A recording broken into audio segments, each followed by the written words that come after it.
Bom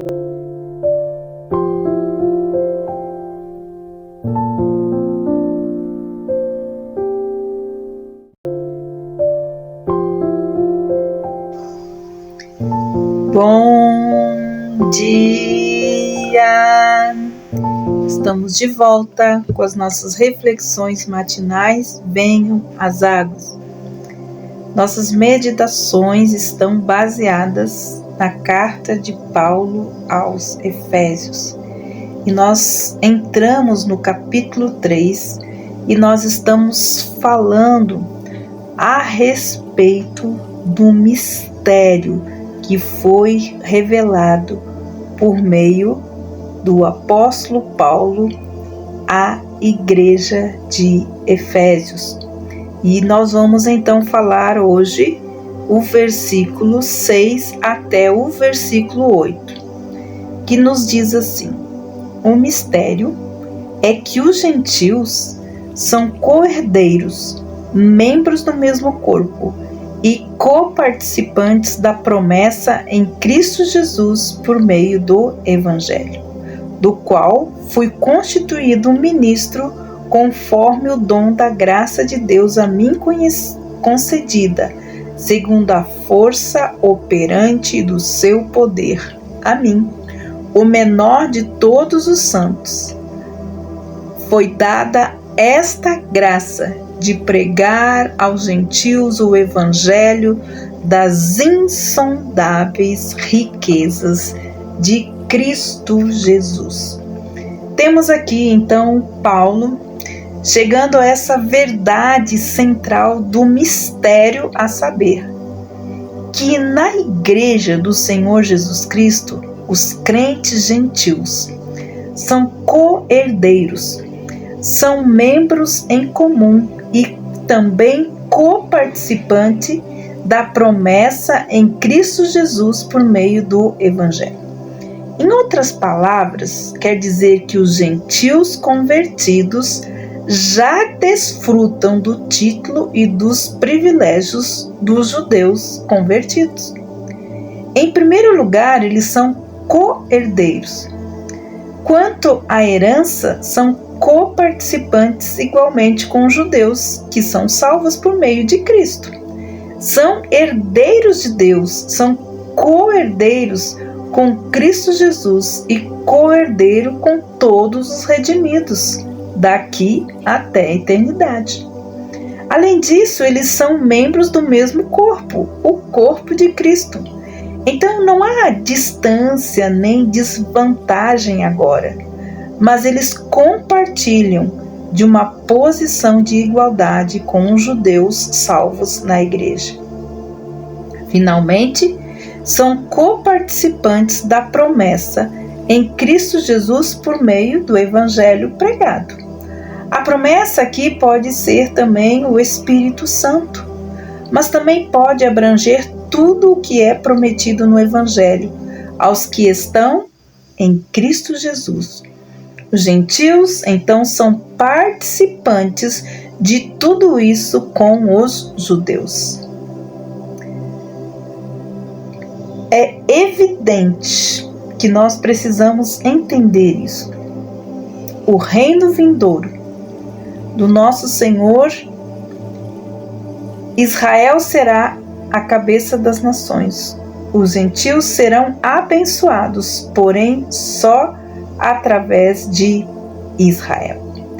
A chamada de Israel foi principalmente para receber bênçãos temporárias, mas a chamada da igreja é principalmente para receber as bênçãos espirituais nos lugares celestiais, como nós já vimos em Efésios 1:3. Israel foi chamado para ser o povo escolhido de Deus sobre a terra. A igreja é chamada para ser a noiva celestial de Cristo, como nos diz Apocalipse 21, 2 e 9. Ou seja, Israel será abençoado no reino de Cristo no milênio. A igreja reinará com ele sobre o universo inteiro, desfrutando então da sua glória, como nós vimos Efésios 1, 22, 23. Esses são os mistérios revelados por Deus ao apóstolo Paulo, que ele escreve então à igreja de Éfeso, trazendo também para nós a certeza dessas riquezas insondáveis que nós, os gentios que cremos em Cristo, cuja vida de Cristo está em nós e nós estamos nele, então nos tornamos co-herdeiros, participantes de todas as promessas que Cristo nos trouxe por meio do seu Evangelho. Tendo enfatizado já aqui no versículo 7 que os gentios então estão em pé de igualdade com os judeus na igreja, Paulo agora segue adiante explicando o seu ministério em relação a tudo isso. Então ele fala a partir do versículo 7 e 9. Em primeiro lugar aqui ele fala que ele foi constituído ministro do Evangelho. A palavra ministro, visto que hoje em dia é um termo técnico usado para designar o pastor de uma igreja, porém essa palavra nunca tem esse significado no Novo Testamento. Seu significado básico é servo. Paulo está dizendo que serve ao Senhor trabalhando na área do ministério da palavra. O ministério foi uma dádiva imerecida, conforme o dom da graça de Deus a mim concedida, diz Paulo. Não foi apenas uma manifestação de graça, mas também demonstrou o poder de Deus em atingir efetivamente um homem orgulhoso, um orgulhoso fariseu, vaidoso da retidão da sua vida, salvando-lhe a alma e designando para ser apóstolo, dando-lhe o poder para receber revelações e o fortalecimento para a obra. Paulo, por isso, quando começa a carta, se denomina o servo ou escravo do Senhor Jesus Cristo. Por isso, Paulo diz que o dom lhe foi concedido, não foi pelos seus méritos, segundo a força operante do seu poder, o poder que o Espírito Santo lhe trouxe. O apóstolo, no versículo 8, fala de si próprio como sendo, então, o menor de todos os santos. Isso pode parecer uma falsa humildade. Contudo, é assim que todos os que são cheios do Espírito Santo pensam de si mesmo. Qualquer pessoa que vê Cristo na sua glória reconhece a sua própria pecaminosidade e a sua própria incapacidade. No caso de Paulo, ele ainda tinha a lembrança de que havia perseguido o Senhor Jesus, uma vez que perseguiu a igreja de Deus. Apesar disso, de maneira especial, o Senhor o havia apontado para levar o Evangelho aos gentios. E esse Evangelho chegou até nós. Paulo era o apóstolo dos gentios, assim como Pedro era para os judeus. O seu ministério era duplo, abrangia o Evangelho e também a igreja. Em primeiro lugar, ele explicava aos homens como poderiam ser salvos, e depois ele os conduzia para a verdade da igreja do Novo Testamento. Para ele, evangelizar não era um fim em si mesmo, porém era um passo em direção à formação e à edificação da igreja do Novo Testamento. A primeira função do seu ministério era pregar aos gentios o evangelho das insondáveis riquezas de Cristo. Duas palavras aqui são cativantes para nós. Eu amo essas duas palavras. Riquezas e insondáveis. Elas geram a ideia de coisas preciosas e também infinitamente abundantes. Geralmente as coisas preciosas, elas são escassas. A própria escassez aumenta o seu valor. Aqui, porém, é o contrário. O que é precioso também é abundante. São riquezas de compaixão e amor, de mérito, de poder que santifica, conforta e transforma. E tudo, amados, sem limites, capaz de satisfazer todo o anseio do coração humano, todo o anelo, todo o desejo, toda a inspiração do coração, e não esporadicamente, mas sim para sempre. Por isso, riquezas insondáveis e abundantes.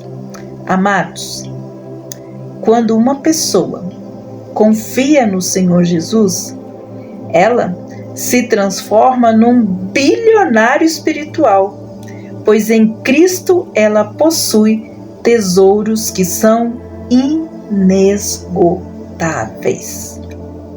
Lembre-se, amor inesgotável, graça abundante, compaixão e amor fiel e para sempre. Então nós temos todas essas riquezas que estão aonde disponíveis a todos aqueles que entregaram as suas vidas a Jesus Cristo. Aqueles que abriram o seu coração para o Evangelho de Cristo. Então, amados, isso é a coisa mais importante que nós devemos entender. Não há nada maior do que nós sermos em Cristo Jesus co-herdeiro de todas as promessas que há em Cristo Jesus, que nos foi revelado no Evangelho. São promessas que todos aqueles que estão em Cristo Jesus podem usufruir deste momento até a eternidade. Desde o momento em que nós entramos na vida de Cristo e Cristo entrou nessa nossa vida, nós somos bilionários espirituais, já gozando desde já desses tesouros inesgotáveis. Glórias a Deus por isso, por nós termos esta carta preciosa que nos mostra as riquezas insondáveis que o Cristo preparou para cada um de nós e nos fez herdeiros dessas bênçãos espirituais. Amados, amanhã nós daremos continuidade a esse nossa meditação a respeito dessas riquezas insondáveis. Que Deus abençoe você e até amanhã. Até lá!